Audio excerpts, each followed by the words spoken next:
Bom dia, boa tarde, boa noite a todos. Hoje nós estamos aqui com mais um episódio do IFCast. Nós temos hoje a nossa professora convidada, ela é professora do IF-MG, é a Silvana Passeroli. Tenho a honra de ter tido aula com ela, uma das melhores professoras que eu já tive. Ela atua na área de engenharia elétrica e engenharia biomédica, com ênfase na automação industrial, visão computacional, robótica e processamento de sinais biológicos. Ela é líder do grupo de pesquisa em tecnologias aplicadas à saúde. E o tema de hoje nós vamos falar justamente sobre a inteligência artificial na promoção da saúde.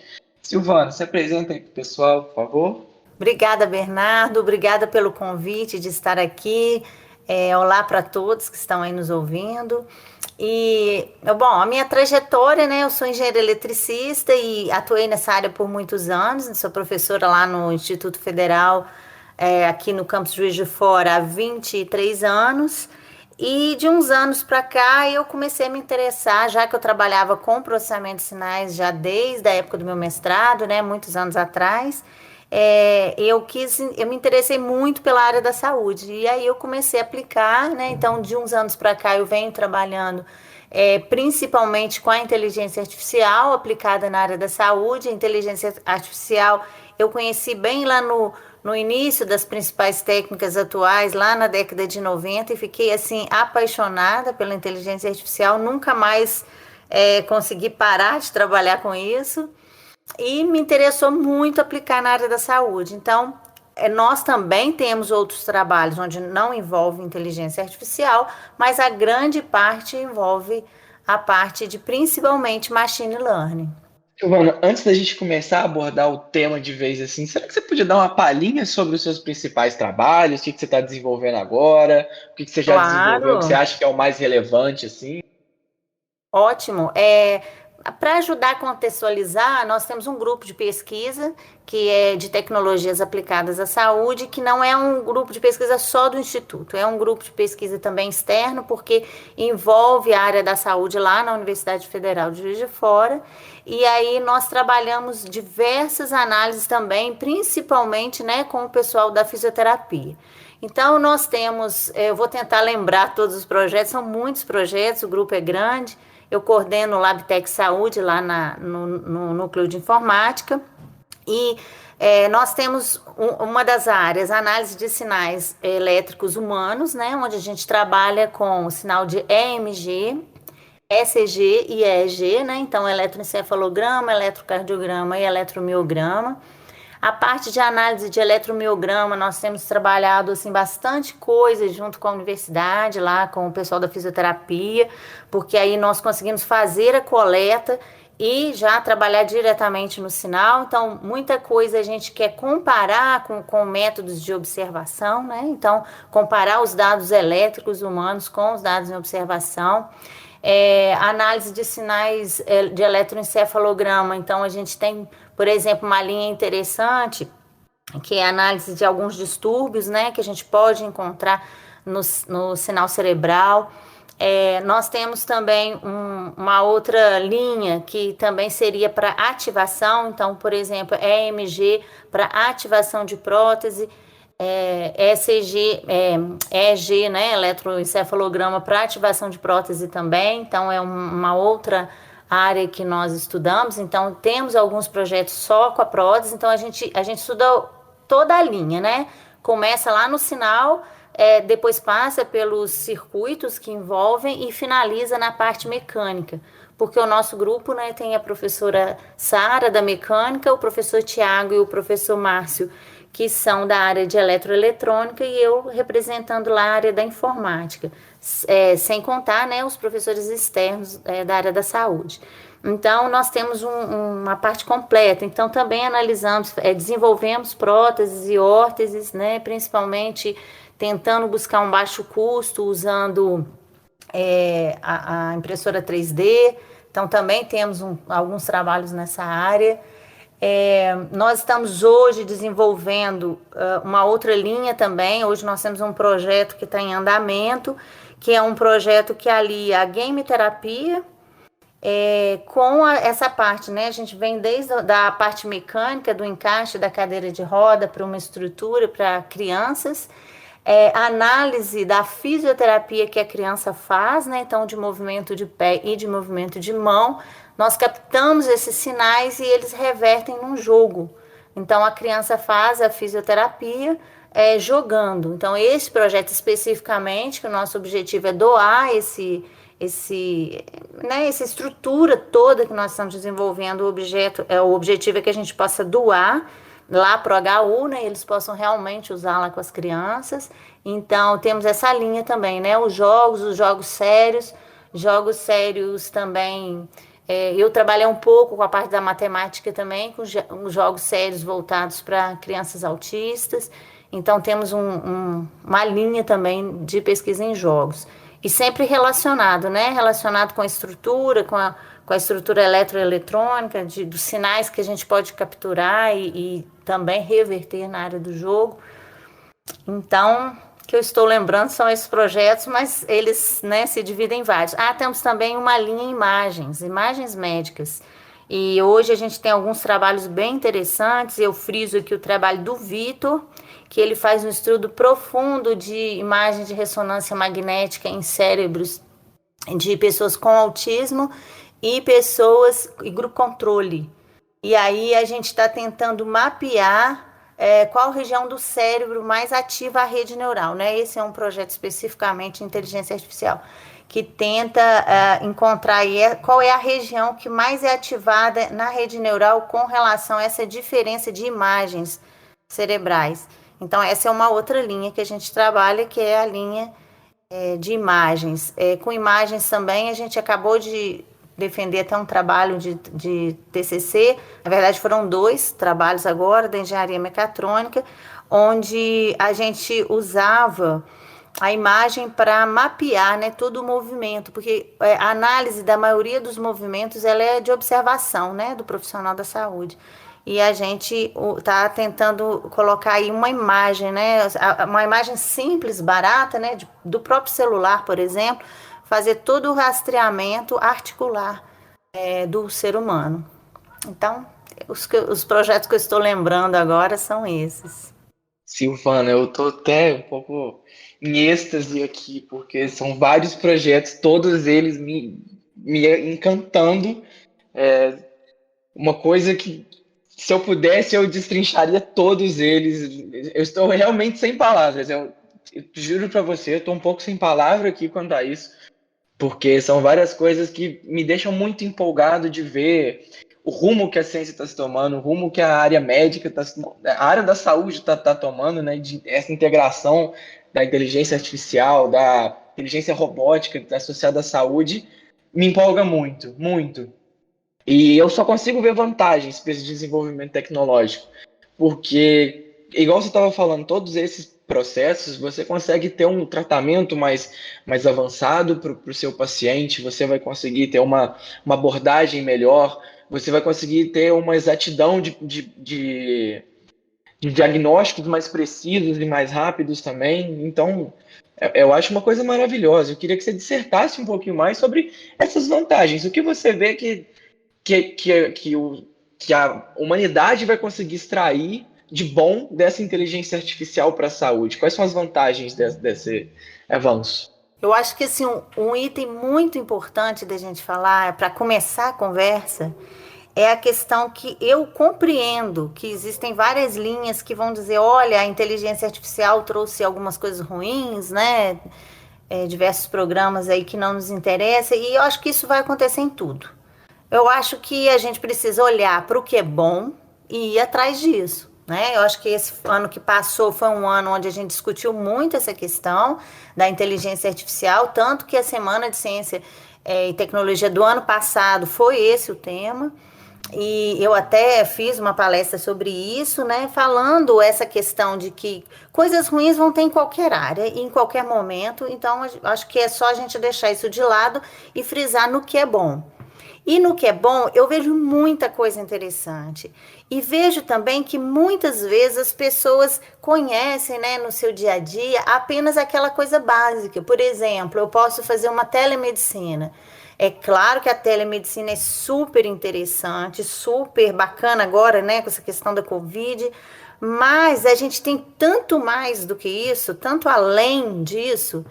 É, eu vou citar, por exemplo, um trabalho que a gente fez simples, e algumas outras universidades trabalham com isso, e a gente tentar entender, colocar isso na realidade do nosso país. Vamos imaginar, nós temos um trabalho, por exemplo, com mamografia. Então, vamos imaginar que nós estamos numa região do Brasil onde a mulher vai fazer o exame e esse exame vai ser olhado daqui a um ano pelo médico. Quando alguém que entenda daquilo for realmente olhar, essa mulher já morreu ou ela está já sem condições de tratamento. Então, você tem tecnologias muito simples que podem ser acopladas né, a toda a estrutura do mamógrafo, naquele sinal que sai ali, onde há um alarme, pelo menos, dizendo: olha, aqui tem uma possibilidade de tumor e uma possibilidade que seja maligno. Então, é uma coisa simples, rápida, que não acrescenta valor ali, acrescenta muito valor ao produto, mas eu digo, não acrescenta valor substancial, porque não é um outro equipamento, é o próprio equipamento, é o próprio processador do sinal, e que traria uma grande diferença. Porque é muito fácil a gente pensar na nossa realidade, que é simples, vou ali num hospital e resolvo tudo. Só que não é assim no nosso país. Então, são coisas simples que podem trazer uma mudança muito grande. Outra mudança muito forte, eu acho que vem com a Covid agora, de que a gente entendeu que muitas pessoas não têm a mobilidade que a gente tem. Porque antes a gente pensava só assim: eu posso ir ao médico, eu posso ir fazer minha fisioterapia, eu posso me deslocar. Parece que esse último ano chamou atenção para nós, né? Como nós ficamos em casa e precisamos de outras formas, né, da fisioterapia, outras formas de ir ao médico, outras formas de viver. E nós começamos a olhar para o lado e falar: espera aí, mas tem gente que realmente não pode sair de casa. Imagina o quanto é difícil você levar um idoso a uma clínica, ainda mais agora com todas as questões, né, do vírus, e tanta coisa se pode fazer, coisas simples, um pequeno joguinho que ele brinque, se você captura todo né, como ele joga, né, o que ele faz no jogo, se eu tenho uma inteligência que observa, eu posso tirar dali, fazer todo um relatório, entregar ao profissional da saúde, e o profissional de saúde perceber, por exemplo, qual o efeito da medicação. Será que a medicação que está fazendo efeito, ou seja, você consegue observar a trajetória antes e a trajetória depois, né? Então, propor também exercícios, fisioterapia que ele possa fazer de forma simples e o profissional da saúde poder acompanhar isso, né? Poder acompanhar de forma quantitativa, porque eu consigo capturar tudo isso, né? Hoje tem sensor para tudo, então eu consigo capturar todo esse sinal e entregar lá já um relatório onde o profissional da saúde vai extrair daí as informações mais importantes. Então eu vejo a inteligência artificial trazendo todas essas possibilidades, nada extravagante e fora da realidade, né? Coisas simples que a gente pode unir outros conhecimentos para fazer com que a vida das pessoas melhore. Porque a gente está percebendo o quanto que tem dificuldade do nosso lado. Talvez nós não estivéssemos percebendo tanto isso antes, mas agora nós estamos percebendo. Nós temos casos muito interessantes, né, a gente sabe que tem pais, por exemplo, com crianças que têm muita dificuldade de locomoção. Tem crianças que os pais não têm condição de tirar e levar para um tratamento. Por todas as dificuldades financeiras de poder fazer a locomoção, porque às vezes é uma criança com uma paralisia cerebral, por exemplo, e assim nós poderíamos oferecer tanta coisa, às vezes com um próprio celular nós pudéssemos oferecer tanto recurso. Então, eu compreendo que tem muitas questões que envolvem inteligência artificial, mas nós podemos utilizar todo o lado bom disso, né? Fazer com que quem não consegue ter aquele atendimento possa ter, né? De forma inteligente. Eu acho que essa é a grande virada de chave que nós temos agora. Sim, sim, mas voltando um pouquinho, até mesmo nesse ponto que você está falando, do medo que a própria sociedade um pouco de receio, né, que a sociedade tem do avanço da inteligência artificial, e até mesmo voltando um pouquinho no projeto, você falou da mamografia. Acredito eu que esse projeto de uma imagem de uma mamografia, você tem um banco de dados de imagens que você vai analisar um software que vai reconhecer um padrão, e esse padrão vai te ligar um estado de alerta e vai avisar o paciente, ao Isso. médico que for. Mas, de Uhum. qualquer forma, existem variações anatômicas que você não poderia dispensar o médico, porque ele pode fazer um diagnóstico para uma variação anatômica, e você vai necessitar do médico ali e dos profissionais de saúde para você ter um tratamento efetivo. Então, esse medo um pouco acaba que o papel do médico vai ser um pouco ressignificado no profissional de saúde, mas você vai ter um ganho substancial para a questão de saúde, para o paciente como um todo, certo? Exatamente, eu acho que você chamou atenção para a coisa que eu considero a mais importante. Em nenhum momento, nenhum programa vai fazer o papel de um médico, nada disso, muito pelo contrário. Eu acho que coloca muito mais o médico em contato com o paciente. Imagina se você consegue ter sempre um feedback do que está acontecendo com o seu paciente, né? Se todo dia ele tem que fazer um joguinho, por exemplo, ou algum médico recebe todas as mamografias de determinada região, ele recebe já com alertas. Olha como você faz esse profissional da saúde estar mais perto dessa pessoa, né? Do seu paciente. Eu vejo aí muito mais uma ligação do que um afastamento. Porque aí o médico, o médico aí eu tô dizendo agora, profissional da saúde, né? De modo geral, porque tem outras áreas também que podem utilizar. Mas imagina que interessante ele poder ter muito mais esse contato com o seu paciente. E às vezes esse paciente, ele nem ia poder ir, ia ficar muito tempo sem o médico ou o profissional ter contato com ele, e isso traz ele para perto.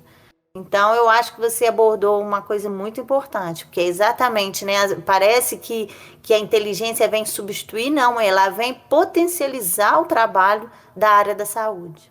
Sim, ele atuaria como uma ferramenta integradora entre a tecnologia, Exatamente. o conhecimento e o paciente. Uhum. Ele vai absorver tudo aquilo e vai entregar para o paciente. E até mesmo fazendo umas pesquisas sobre isso, eu cheguei a ver que, igual você estava falando isso do exame de mamografia, já existem alguns programas, por exemplo, em que agora eu vou dar um exemplo do médico que foi o que eu vi. Que ele pesquisa no banco de dados, você tem bancos de dados com artigos científicos que vários possíveis tratamentos, você joga nesse software e ele te retorna o possível estado da arte de vários do tratamento da doença específica, porque a capacidade de processamento de um computador é muito maior que a capacidade humana. Enquanto eu estou lendo um artigo, acho que acredito eu que um computador possa ler milhões de vezes mais rápido que eu vários outros artigos. Então ele já retorna para você o estado da arte e isso é um avanço para todo mundo, que é o melhor tratamento para o seu paciente, diminuindo o tempo que o médico gastaria para fazer aquilo, e melhora para todos os lados. É um avanço sensacional para todos. É exatamente isso, porque a gente às vezes perde tempo com coisas que para nós seres humanos é difícil, é demorado mesmo. Então eu preciso encontrar um documento ou um assunto do documento, né? Que é esse caso que você está falando. Mas por que tem que ser eu? Se eu tenho um sistema que pode me ajudar, pode me mostrar o melhor caminho, nesse tempo que sobra eu posso estar fazendo coisas muito mais úteis, né?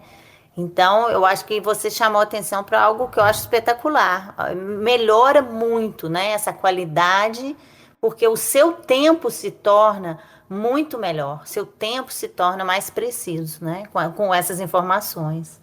Sim, e Silvana, mas quanto ao acesso dessa tecnologia?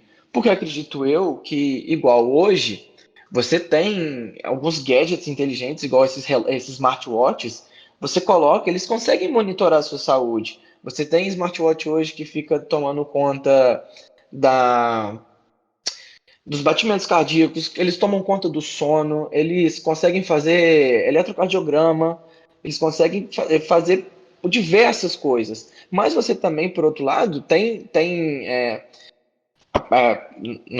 novas tecnologias que são a nível hospitalar. Então, de que certo grau é o acesso dessas novas tecnologias ao público?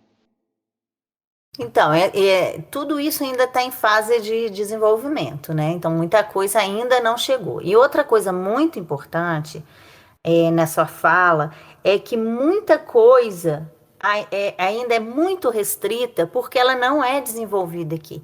Nós temos equipamentos absurdamente caros que dificilmente vão chegar em grande parte da população porque são equipamentos importados. E aí que eu chamo a atenção para a importância da pesquisa. A importância que a gente possa realmente desenvolver tecnologia nacional barata, porque isso é possível, né? Hoje nós temos assim, o Brasil, nem precisa no Brasil, né? Vamos pegar um instituto, a quantidade de alunos de alto nível que nós temos hoje, de trabalhos espetaculares para desenvolvimento de tecnologia. Então, eu acho que isso é importante, que a gente vai poder distribuir essa tecnologia. Essa estrutura que nós estamos fazendo, nós ainda não levantamos o preço dela como um todo, né? Nós temos um valor para pesquisa, mas é claro, no processo de pesquisa a gente tem alguns equipamentos que nem todos são usados exatamente naquela estrutura, mas sim para chegar até ali. Então, nós ainda não temos o preço exato, mas não são peças caras, são peças que teriam total condição de serem feitas e distribuídas.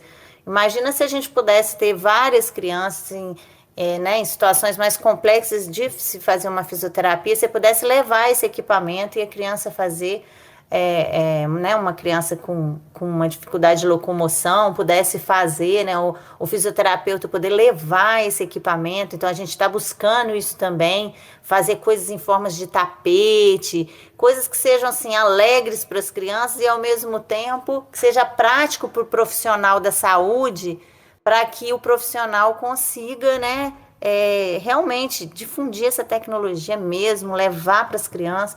Não são caras. Eu hoje não tenho muito valor aqui para te dizer, mas eu tenho certeza, assim, posso te garantir que não é uma tecnologia cara. O que é caro hoje são os equipamentos já desenvolvidos, né, no exterior, e às vezes chegam equipamentos aqui 2, 3 mil, uma coisa básica, 2, 3 milhões, uma coisa básica, e que a gente poderia desenvolver aqui com preço completamente diferente. Quando a gente conseguir fazer isso, aí sim, aí eu acho que a gente vai poder ter tecnologia em muitos espaços. Eu queria fazer uma pergunta, já que, aproveitando que você mencionou essa coisa dos recursos e da pesquisa nacional, como é que é esse cenário aqui no Brasil? Falando assim, em questão de percentual, assim, o que chega para pesquisa, o que chega para desenvolver coisas, é algo que para alguns projetos dá para trabalhar, para outros trabalha, mas trabalho apertado, é tranquilo de conseguir orçamento, não é? Como é que é isso? Então, a sua pergunta é ótima, assim, porque eu não consigo te dizer, assim, num modo geral, porque é lógico que universidades maiores, elas têm uma verba maior, né? Os pesquisadores já conseguem uma verba maior, e acho que dá até para vocês entenderem algumas coisas. Por exemplo, nós somos muito recentes na graduação e não temos o mestrado. Então, como a gente não produz muita quantidade de artigos, então muitas vezes a gente tenta financiamentos e não consegue por esse motivo. Então, nós estamos no começo, né? Nós, estou dizendo assim, no campus Juiz de Fora. Aham. Mas eu vou dizer uma coisa. Oi, é porque apagou aqui, voltou. Uma coisa importante, nós temos conseguido verba, e não são verbas tão altas, mas nós conseguimos fazer bastante coisa com a verba que a gente consegue. Então, vou dar o exemplo do último projeto. Nós pedimos um projeto no valor de R$ 23.000, ou seja, não é um valor tão alto. Uhum. E a gente, assim, com certeza, estamos desenvolvendo uma tecnologia, vamos conseguir fabricar pelo menos 2 equipamentos para serem entregues à nossa comunidade, e não é só isso, né? É o desenvolvimento dessa tecnologia, que a gente está tentando chegar no mais barato possível. Então, depois, Uhum. o que vai vir vai ser bem mais barato do que isso. Então, é, é difícil, com certeza, né? Ser pesquisador no Brasil é desanimador. Nós lá, como Imagina. pesquisador, desanimador. Hoje, por exemplo, a pesquisa ela nem conta para nós assim, em algumas pesquisas, alguns projetos, como o projeto de TCC, que a gente tem muito, ele nem conta como horário de pesquisa para nós, pesquisadores, e a gente tem um gasto de tempo muito alto. Eu, por exemplo, tenho encontros semanais com os meus pesquisadores de TCC, porque eu acho que é importantíssimo esse contato. E para você ter ideia, nem conta no meu horário, conta como se fosse horário de aula normal. Então, tem as Aham. dificuldades que tem hora que desanima. Você diz, poxa, mas, né, será que vale a pena? Mas Mas eu será acho que o que. que vale a pena é um final, né? Quando a gente consegue fazer, produzir. Fazemos várias coisas para fisioterapia, assim, que as crianças adoram, acho muito legal, robozinhos. Então, isso é que empolga, né? Ver que tá tendo resultado e que tá beneficiando alguém, né? É. Mas será que essa métrica que tem, assim, na academia de valorizar a quantidade de artigos produzidos, ela é uma métrica que faz sentido? Ela não é só de artigos, tem outras coisas também, mas tudo nosso ainda é novo, né? Nós lá no Instituto, no Campo Juiz de Fora, ainda somos novos na graduação, somos novos em projetos. Não temos o mestrado, porque eu acho que o mestrado ajudaria muito também, né? Ainda não Aham. temos, não conseguimos aprovação ainda. Então, isso dificulta um pouco, mas não é por isso que a gente deixa de fazer, não é por isso que a Aham. gente desanima, sabe? Eles brincam, o pessoal da UF brinca muito comigo que todos os meus projetos custam R$ 15. Mas às vezes com R$ 15 a gente faz muita coisa. Eu vou contar Ah, um com caso certeza. para você, né? Já que você está perguntando sobre isso, vou contar um caso que a gente tem que ter Conta aí. criatividade. Eu precisava de um sensor porque a gente estava desenvolvendo um joguinho, né, para criança fazer fisioterapia, que é o seguinte: a criança veste uma luva, essa luva vai Uhum. ter um sensor desse movimento do dedo. E aí a gente acionava, era uma coisa simples, acionava um Arduino, o Arduino emitia um sinal para o outro Arduino e tinha lá uma mãozinha de mentira. Podia ser uma mãozinha, mas podia ser outra coisa. Nós fizemos semáforo, nós fizemos, poderia ser um bonequinho, alguma coisa que a gente acionasse com o movimento da mão da criança. Isso faz com que ao invés da criança ficar apertando uma bola que ela não vai querer apertar, ela brincar de ficar abrindo e fechando a mão. E nós não tínhamos dinheiro para esse Hum. sensor, sabe? Não tinha dinheiro. Era na época, esse sensor custava R$ 500 cada um. Hoje ele está em torno de R$ 380, por causa, né, o dólar aumentou e aí hoje para importar, é só importado, então a gente também não tem muita dificuldade para comprar.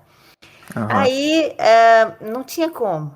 E aí eu comecei a pesquisar que existia uma forma de você comprar um papel que só existia também na Europa, um papel que eu poderia, com esse papel, construir esse sensor, né? Aí comecei a pesquisar e aí todo mundo brinca comigo por isso, porque eu comecei a receber uma porção de propaganda para encontros com ETs. Aí eu fiquei apavorada, que eu falei, meu Deus, eu tenho horror de ET, eu morro de medo de ET, e toda hora eu abria o computador e propaganda de ET, vá ao encontro, não sei o que vai ter ET. Eu falei, meu Deus do céu, o que é isso, né? Fiquei desesperada, que eu tenho um morro de medo. O algoritmo do Aí, Google ficou maluco. aí falei, gente, deixa eu entender por que eles estão me convidando para tanto negócio de ET. Aí eu descobri que esse papel para fazer o sensor é um papel que o pessoal que procura ET usa dentro da touca para não ser abduzido. Aí Meu eu falei, Deus. agora eu entendi. E aí eu consegui comprar essa folha de papel, que custou muito barata. Na época, importando, ela custou R$ 28, para você ter ideia, foi muito barata. Eu Nossa consegui da Senhora. Europa. A gente tinha um contato lá que mandou essa folha para nós. Nós construímos esses sensores, ou seja, os sensores foram muito baratos, porque foi 28 do papel, essa folha dá para muito sensor. Uhum. E as outras coisas eram baratinhas, sabe? Era fita isolante, era coisa barata que, É né? coisa do dia a dia, né? Algumas folhinhas eram de cobre, mas essas folhas são baratas, não são coisas caras. E aí nós construímos vários sensores desses, fizemos, o aluno, inclusive, defendeu um TCC com esse tema. Ele construiu, né? Ele construiu um semáforo, era muito bonitinho. Criança para acender se apertasse pouquinho era vermelho, mais um pouquinho era amarelo, se conseguisse com força verde, e aí se conseguisse o verde com todos os dedinhos ainda tocava um alarme. Nossa, Então, que nós legal. desenvolvemos essa tecnologia baratíssima, e aí, na hora que quando fizemos as contas, não deu nem R$ 15 o protótipo inteiro, porque a gente Que também usou isso. muita coisa reciclada. Então assim, é isso, sabe? Dá para fazer, né? É possível de fazer, né? E qual que foi o destino desse protótipo? O Então, que a que gente acabou tem virando? esse protótipo. O aluno ficou com uma parte que foi ele que fez, e nós ficamos com as luvas, né? Nós temos as luvas lá. Depois, quem tiver interesse, quando nós voltarmos, pode ir lá ver esse sensor, ver as luvas, né? Nós temos elas lá guardadas. Mas aí quando é Ainda. assim, por exemplo, tipo, você fez esse protótipo e tudo, você pesquisou, você construiu. Ele funciona, ele é Uhum. aplicável. Aí agora, tipo assim, ele tá guardado com você, mas, tipo, teria como você, sei lá, patentear e aí isso começar a vir para outros lugares? Isso vira uma coisa do IF? Como é que é isso? Nós não tivemos interesse em patentear porque nós usamos já tecnologias existentes, né? Não era uma coisa nova. Uhum. O processo é que a gente poderia até pensar em patentear o processo, mas hoje, assim, é uma outra área que eu tenho também estudado bastante. Não é tudo que vale muito a pena você patentear. Às vezes vale mais você ter o segredo do negócio do que patentear. Mas esse projeto especificamente, ele reverteu em outra coisa. Hum. Nós fomos convidados para apresentar em Vitória, no Espírito Santo. Então teve um congresso de tecnologias assistivas e nós passamos essa tecnologia para eles, assim, para todos, né, para os alunos, para os professores que estavam lá e todo mundo ficou Uhum. super interessado. Então aí já, né, é uma maneira que a gente consegue distribuir essa tecnologia e Aham. mais instituições, né, possam desenvolver e fazer, distribuir, Fazer levei alguma até os coisa aí em cima preços. disso, né? Exatamente, pensar em outras coisas, porque aí já começa, né? Quando você junta um grupo de pessoas, você já começa a pensar, poxa, mas eu também poderia fazer mais isso, mais aquilo. E aí vai gerando, né? Vai gerando aí as novidades aí no mundo científico, né? Isso que é importante. E se alguém quisesse fazer uma iniciativa de pegar isso e aplicar em hospitais e isso passar a ser uma prática comum nesse tipo em clínica, se alguém quisesse ter essa vontade assim, de pôr para rodar no mercado, como é que funciona isso? Poderia. Isso não tem nem direito a patente, porque tem muita coisa aberta, muita coisa que já está em artigo científico, né, já está em artigo, já está em TCC. Outras pessoas já fizeram também. Hoje você encontra esse tipo de tecnologia. O processo é que a gente pegou este processo e aplicou o processo na fisioterapia, né? Tinha Uhum. inclusive, dois fisioterapeutas juntos no artigo científico, inclusive, a gente fez com análise dos fisioterapeutas, nem foi, nossa, nós mostramos só a tecnologia. Então, assim, não teria problema de utilizar nesse sentido, porque, né, já está aberto, Entendi. não é uma tecnologia que nós quisemos que fosse uma tecnologia fechada. Ô, Uhum. Silvana, mas e você estava falando disso, você montou esse projeto, mas como funciona a comunicação entre os pesquisadores? Vamos supor que um pesquisador de Manaus esteja desenvolvendo esse projeto e ele passa pelo mesmo problema que você passou. Existe alguma forma, um sistema que integre e ele consiga descobrir que você já fez isso? Existe alguma forma dos pesquisadores ajudarem-se uns aos outros? E como você vê a importância dessa ajuda entre os pesquisadores? Então, a forma mais importante da gente conseguir divulgar, né, as pesquisas científicas é a gente conseguir publicar. Os trabalhos, quando eles são muito práticos, como esses, dificilmente eles são publicados em artigos, em revistas científicas que querem a parte mais teórica, né, muito acadêmica, e aí realmente não é mais difícil de publicar. Mas tem muitos seminários e congressos que visam exatamente isso, quem faz, sabe? Quem está realmente fazendo. Esse nosso encontro em Vitória foi maravilhoso. Eu conheci um projeto que eu fiquei extremamente encantada, que era um projeto de uma robozinha que eles têm e que ela faz a interação com crianças autistas. Eu fiquei assim emocionada com os vídeos, como que a gente tem uma melhora na criança com a convivência com a tecnologia. Crianças que às vezes têm dificuldade de convivência com outras pessoas, mas com a robô dá a mão, anda com ela lá, eles têm um espaço de análise, sabe? Então eles têm um trabalho maravilhoso lá em Vitória.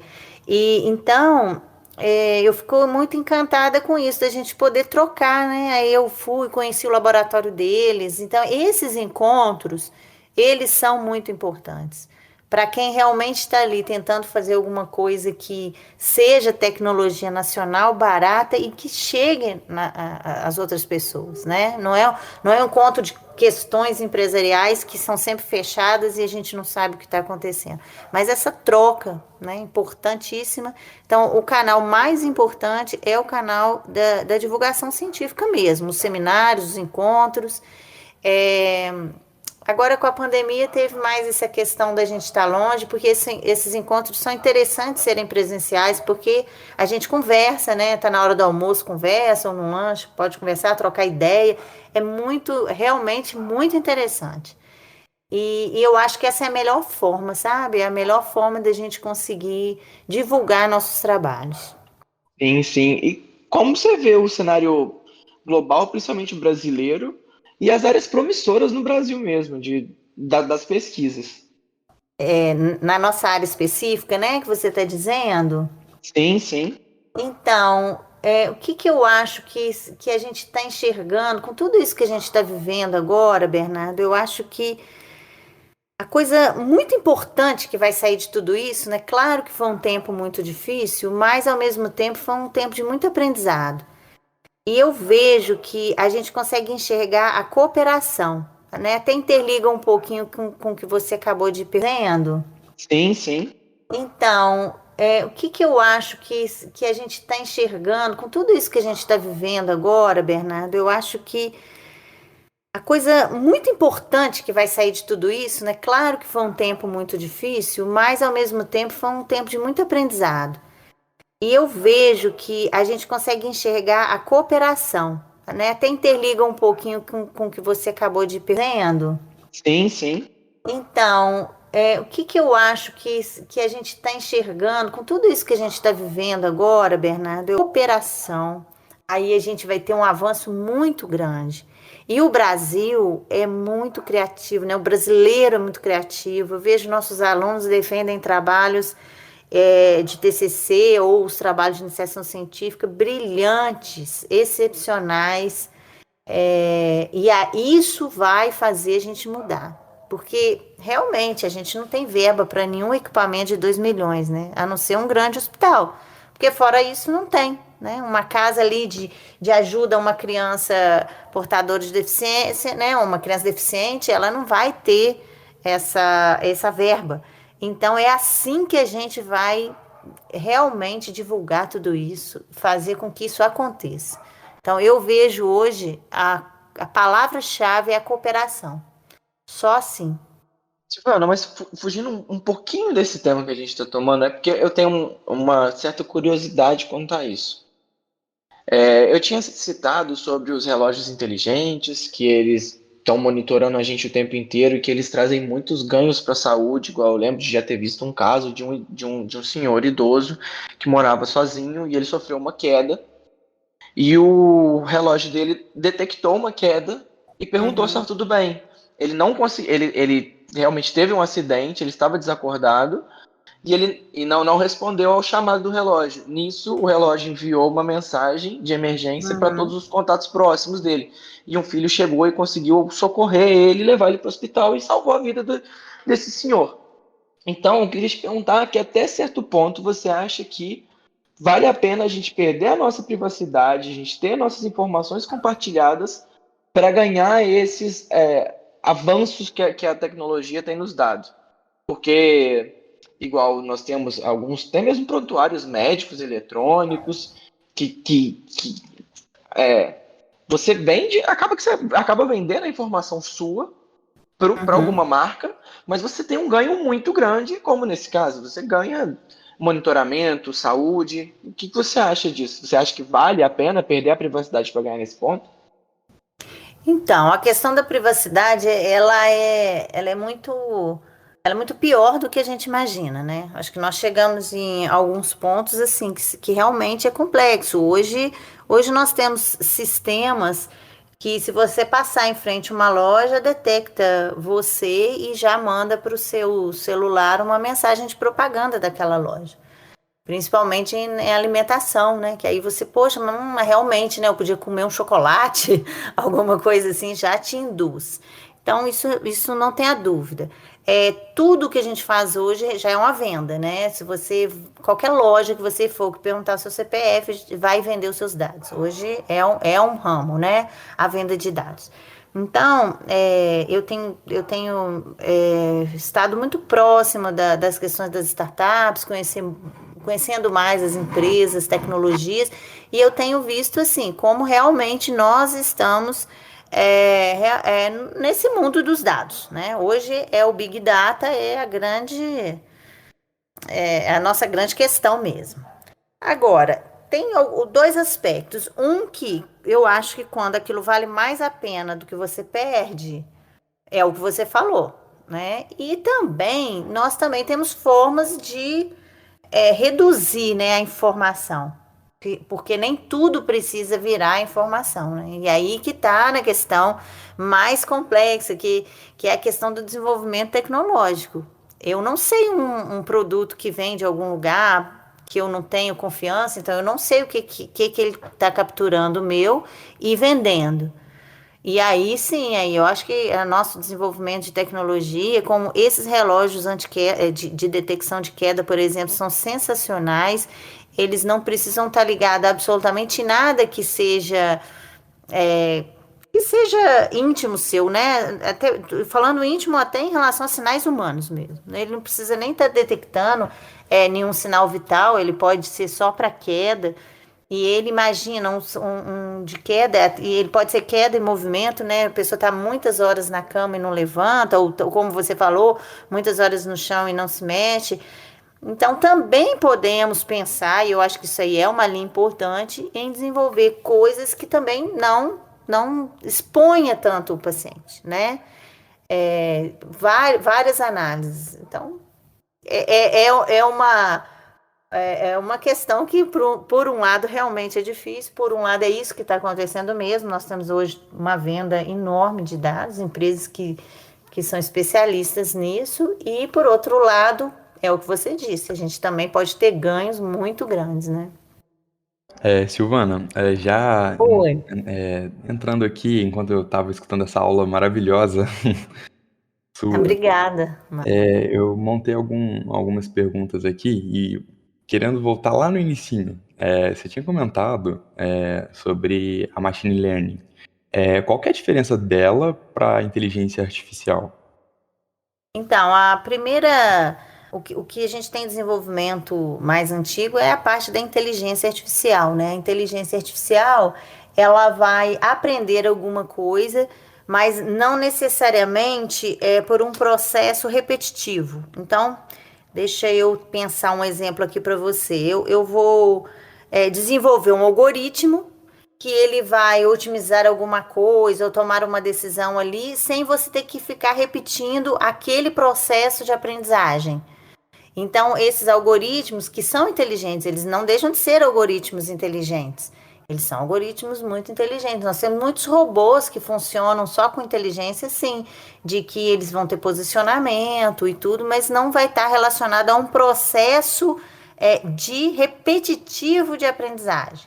Então, você desenvolve o algoritmo e ele consegue aprender aquilo sem esse processo, mas é inteligente. Quando a gente tem aí da década 90 para frente, a gente começa a ter algumas técnicas de machine learning, que aí elas apresentam essa diferença, que a gente vai fazer um processo de ensino maior. Aí você começa a ter que ter mais dados, porque você vai apresentar ao algoritmo e o algoritmo vai adaptar aquilo que você está apresentando, até com que aquele sistema tome as decisões em cima desse processo de aprendizagem de máquina. E aí, mais recentemente, a gente tem algumas dúvidas aí, alguns falam 2010, mas é mais certo, assim, 2014 mais ou menos, ou seja, muito recente. A gente já tem um avanço disso, que é o Deep Learning. Em relação ao Machine Learning, o Deep Learning é muito mais preciso. Hoje a gente tem acertos no Deep Learning de 100%. Acontece que para você ensinar o Deep Learning, você precisa de um banco de dados imenso. Então, nem tudo dá para a gente trabalhar assim. Porque enquanto o Machine Learning, você teria, por exemplo, 100 amostras, né? 100 amostras de sinal para ensinar ele alguma coisa. Aí lá no Deep Learning, você vai ter 10 mil, 20 mil... 30 mil, porque são processos diferentes, né? Processo de aprendizagem diferente. Por isso ele é Deep Learning, mais usado para imagem, tá? Então, são essas três partes. Uma está dentro da outra, né? Cada uma, elas são menores, né? Uma é menor que a outra e está dentro da anterior. Então, hoje o que eu mais trabalho é Machine Learning. Entendi, bacana. Você comentou agora, né, do Deep. No caso, então, por exemplo, o que a inteligência artificial ela ainda não pode fazer, né? E nisso tem sempre aquela dúvida. Qual que é a expectativa para isso? Porque você disse que foi em 2015, né? Surgiu esse Deep Learning. E ele já tem os acertos de 100%. Eu vou te dar um exemplo. Você quer um exemplo para entender bem? Claro, por favor. Olha só, eu quero identificar gato. Aí todo mundo consegue imaginar na cabeça um gato, né?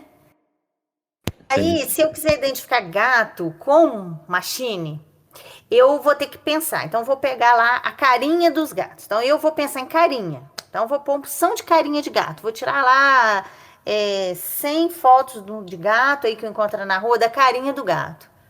Eu tô pensando nesse momento carinha. Podia ser o pelo. Aí eu vou pensar, bom, eu tenho que pensar em uma técnica geométrica de visão computacional, né? Nós temos essa disciplina, inclusive, lá no Instituto de Visão Computacional. Posso pensar numa técnica geométrica para ver se ele tem as orelhas, mas ele tem um narizinho, posso pensar nisso, tal, aí posso usar um ROG, um histograma, e aí vou trabalhando e pego esses dados e vou jogar no Machine Learning.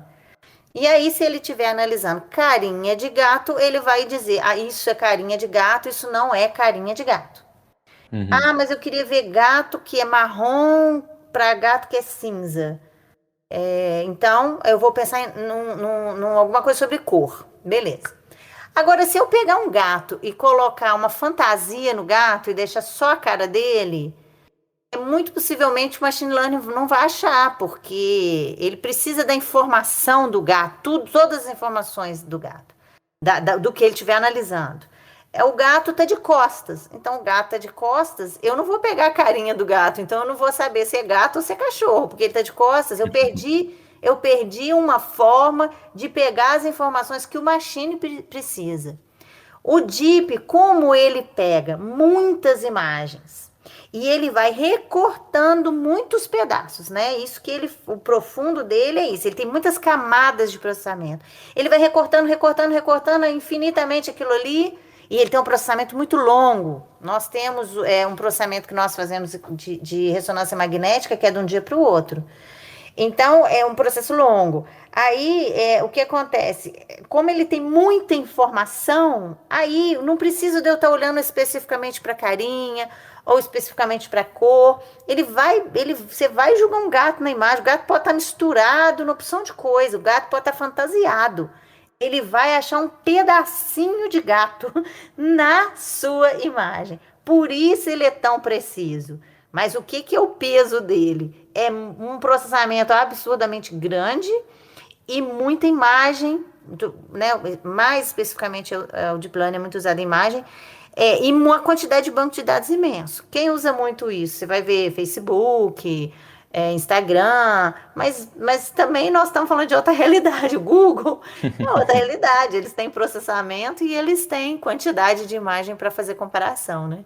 Então, por isso que essa é a grande diferença entre as duas técnicas. Uhum. E levando isso em consideração, né, porque você falou aí que quem tem acesso, né, que quem pode ter acesso, né, são os maiores apenas, né?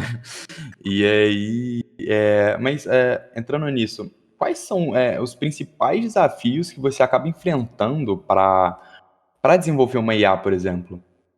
Para IA hoje eu não vejo desafio, porque nós tínhamos um desafio muito grande, que ele foi bastante mesmo resolvido. Porque até pouco tempo atrás, bem pouco tempo atrás, você precisava, por exemplo, ter um computador de alto processamento. Então, essa minha placa, por exemplo, é uma placa de jogos, essa que eu uso, porque eu preciso de um excelente computador. Só que vamos cair na real, não é todo mundo que tem esse computador. Então, acontecia também, a placa tem que ter uma determinada marca, sabe? Porque alguns programas só aceitam aquela placa, então não era todo mundo que tinha condição financeira de ter aquela placa. Então, isso foi uma coisa que adiou muitos projetos por exemplo, porque eu não tinha como pedir para todo mundo ter uma placa dessa, nem temos no Instituto algumas coisas para poder rodar os programas. Hoje, eu trabalho com os meus alunos sempre usando o Google Colab. Tem um lado, né, que eu estou deixando os meus programas disponíveis no Google, mas, por outro lado, os meus alunos podem desenvolver o que eles quiserem, que eu faço autoprocessamentos utilizando o Google Colab, porque eu preciso ter uma máquina e internet. O resto tá tudo na nuvem. Então, eu não vejo hoje nenhum motivo para a gente deixar de fazer. Tem bastante informação. Nós tivemos até um curso recente de Machine Learning e Deep Learning, usando o Google Colab lá no Instituto, para que as pessoas possam, né, difundir bastante, fazer as coisas e conseguir aí. Porque não né, nós estamos falando da área da saúde, gente, mas isso aplica em tudo. É muita coisa que você pega imagem, você pode aplicar em todas as áreas. Eu não consigo ver uma área que a gente não possa aplicar. Já apliquei em muitas áreas.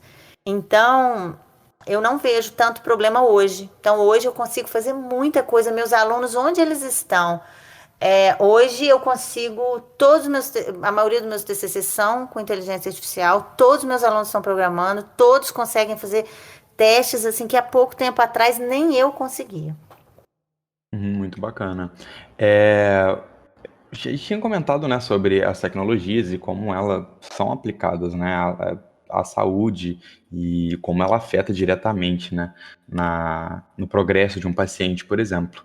E no quesito dos profissionais, como que a gente poderia... porque eles teriam que, né, fazer algum tipo de curso, alguma coisa do tipo, para poder, né, mexer com a máquina, de alguma forma. Como que isso seria possível? Hoje a gente está desenvolvendo algumas tecnologias sempre com o seguinte objetivo. Até tivemos uma defesa de TCC essa semana sobre isso. Quando todo o processamento, tudo que vem é feito automaticamente pela área tecnológica. O objetivo é sempre entregar ao profissional da saúde algo muito simples para ele usar. Que ele tenha, por exemplo, ele vai receber um relatório. Não vai chegar um relatório para ele de algo complexo, né? Nós temos... essa semana a gente fez, por exemplo, mostrou um trabalho nosso em relação à data science de sinais elétricos humanos. Não adianta eu mostrar a tecnologia em si. Então, o que a gente faz, esses trabalhos nossos com o pessoal da saúde, sim, é muito enriquecedor, porque eles pegam as observações nossas, estatísticas, e transformam aquilo numa linguagem fácil do profissional entender.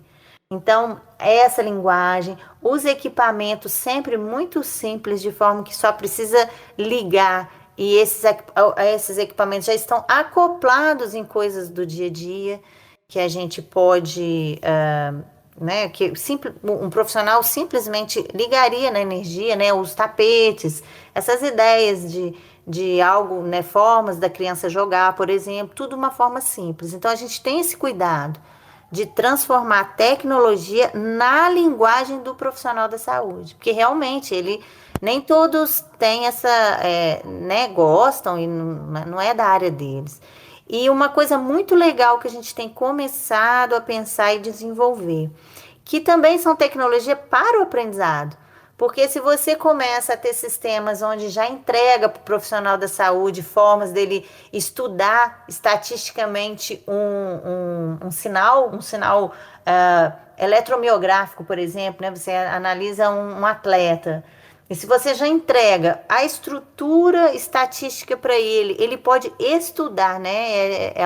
Tem até algumas disciplinas na pós-graduação sobre isso. Estudar e entender esses sinais com essas tecnologias também. Então, é algo também que a gente pode avançar. Muito legal, até porque é uma forma, né, de você deixar isso acessível, né? Porque é para Exatamente. deixar acessível e motivar, né, os profissionais a usarem na comunidade, com a comunidade, né? Sobre a tecnologia brasileira, né? A gente viu aí que é muito difícil, né? Parece que às vezes a gente não, vocês, né, não tem muito apoio para a produção dessas tecnologias. Eu poderia dizer que elas hoje, as brasileiras principalmente, elas conseguem emparelhar com as de outros países, ou ainda há uma tendência ali de o estrangeiro ainda ser melhor? Eu acho até que não nem é questão de ser melhor. Eu queria até aproveitar para comentar assim, que o Instituto Federal lá no Sudeste de Minas Gerais, no Campo Juiz de Fora, que é quem eu lido, eles têm um esforço muito grande, sabe? Eu não posso, assim, tudo que é possível, há um esforço enorme para que a gente consiga fazer. O que eu acho que a gente tem é que hoje a gente tem outros países que produzem muitos equipamentos que a gente ainda não tem no Brasil. Então, muita coisa a gente precisa importar, mas nós estamos observando que cada dia mais está mais fácil. Sei lá, talvez um ano atrás, para a gente importar uma coisa era muito mais difícil do que é hoje. Então, eu acho que essa possibilidade de a gente comprar muitos equipamentos para montar, né, os nossos sistemas vai ser bem legal também, né? A gente ter essa possibilidade. Mas tem muita coisa que a gente ainda não conseguiu fazer, né? Muita coisa que nem temos para comparar. Eu nem tenho como comparar para você, porque nós não temos, não existe no Brasil. Muita coisa mesmo. Entendi. E para encerrar essa entrevista minha aí, sobre a questão dos itens importados, né? O quão eles pesam no orçamento, né? E de que forma será que a gente poderia mudar essa realidade? Seria produzindo um pouco dessas matérias aqui no Brasil? Hoje a gente não. É mais difícil a gente conseguir comprar alguma coisa que é importada. Então, nós temos conseguido comprar já de fornecedores aqui do Brasil, né? Mas nós temos conseguido, eu acho que cada dia que passa está ficando mais fácil. O preço melhor do que é nacional, né? Então, bastante coisa a gente já consegue ter, muito sensor, coisas que antes era bem mais difícil. Eu acho que essa mudança agora de mentalidade, da gente conseguir comprar mais coisa online, né? Que ainda era uma coisa difícil há uns anos atrás. Isso faz toda a diferença para nós. Então, eu acho que a cada dia está melhorando. Tá certo. Muito obrigado aí por responder essa Obrigada dúvida a aí, você, porque Marcos. eu não tenho nem, né, nenhuma ideia, né, como funciona essa questão, mas muito obrigado. Obrigada a você. Silvana, pode-se dizer então que o pesquisador brasileiro ele tenta por certo grau de ajuda, se tornar independente da tecnologia externa. Ele busca hoje uma independência de que ele seja, digamos que, o próprio fornecedor do seu conhecimento, da sua tecnologia, é isso? Em alguns casos, depende muito da área, né? Nós dependemos ainda de muita coisa importada, ainda não tem como nós termos todos os equipamentos. Mas eu sempre repito uma coisa, principalmente para quem está começando. Não acho que isso vai ser uma barreira. É ir para frente, como eu digo, alguns anos atrás, muita coisa em inteligência artificial a gente não conseguia fazer. Hoje eu já tenho todos os meus alunos trabalhando e vou te dizer, todos conseguindo emprego. Está um momento assim maravilhoso. Então a gente não pode desanimar da pesquisa, não pode desanimar dos projetos, dos sonhos, né? Porque muitos projetos, gente, é muito interessante. Os projetos nessa área, a maioria deles vem de sonhos que a pessoa tinha. Ela falou assim, nossa, eu tenho tanta vontade em retribuir para a minha sociedade, eu tenho tanta vontade de fazer tecnologia para mudar a vida dessas pessoas. Então, isso é que não pode faltar. O resto pode faltar dinheiro, pode faltar apoio. Tem hora que desanima, que é muito difícil, porque nós ainda não temos condições de entrar em todos os projetos. Já ouvimos várias coisas, né, difíceis. Vocês não têm publicação suficiente. E a gente faz o que é possível, mas a gente não pode desistir. Se isso for um objetivo, é ir para frente. Essa é a minha dica. Você tocou num ponto interessante sobre emprego. Essa área da tecnologia da inteligência artificial como é que é o mercado dela? Está uma coisa aquecida? Está numa situação de poucas pessoas para muita demanda? Como é que está isso? Eu posso falar mais especificamente assim dos alunos que eu trabalho mais próximos, né? Que são meus orientandos. É claro que para a área da saúde ainda são poucas oportunidades, apesar de nós já termos alunos da engenharia mecatrônica que fizeram doutorado em engenharia biomédica, mestrado e doutorado. Então, assim, para você ver o nível do profissional que hoje a gente já tem em engenharia biomédica. Mas falando de inteligência artificial e visão computacional, hoje todos os meus alunos, todos que fizeram TCC, terminaram ou estão terminando, todos estão empregados. Hoje não tem nenhum aluno, a não ser o aluno assim, que não quis trabalhar agora e que o desejo foi fazer um mestrado, né? E aí estão muito bem. Nós tivemos alunos nesse último período que passaram em 3 mestrados. Então, eu vejo assim, pelos nossos pesquisadores, nós estamos numa área realmente muito interessante. Então, ou estão estagiando e vão, né, e tem a possibilidade de continuar na área. Hoje todos, eu não tenho nenhum aluno que terminou, que está terminando, que não esteja trabalhando. Mas esses alunos, você diz assim, é que eu me confundi um pouco.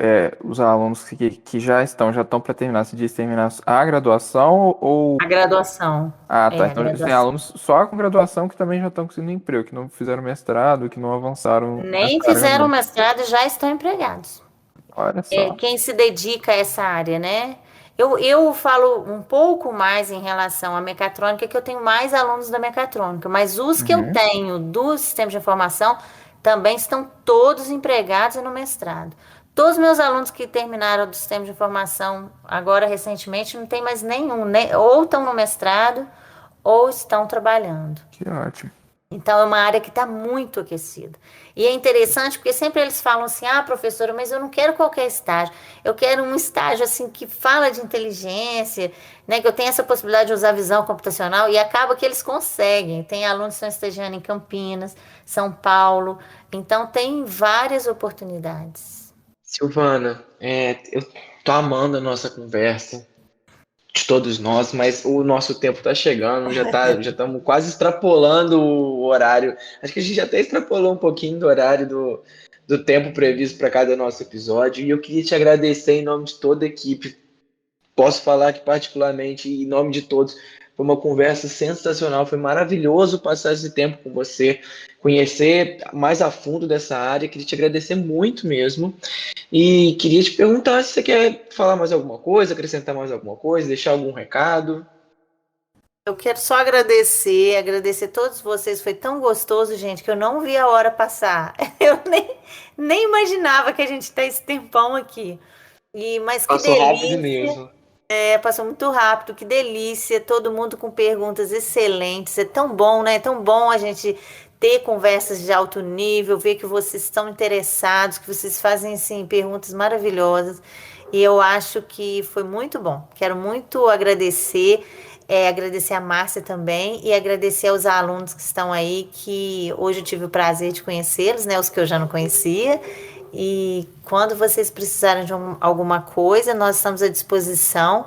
O Labtec Saúde fica na sala B105, né? Lá no bloco B, do campus Juiz de Fora. E se alguém quiser conhecer mais, né? Pode olhar lá no currículo Lattes. Nós temos lá também o grupo de pesquisa, quem que é formado lá, quem são os componentes. E aí, quem quiser dar uma olhada, são todas informações públicas. Muito obrigada, gente. A gente agradece, Silvana. E por fim, gostaria de agradecer também a você, nosso ouvinte. Sem vocês, nada disso seria possível.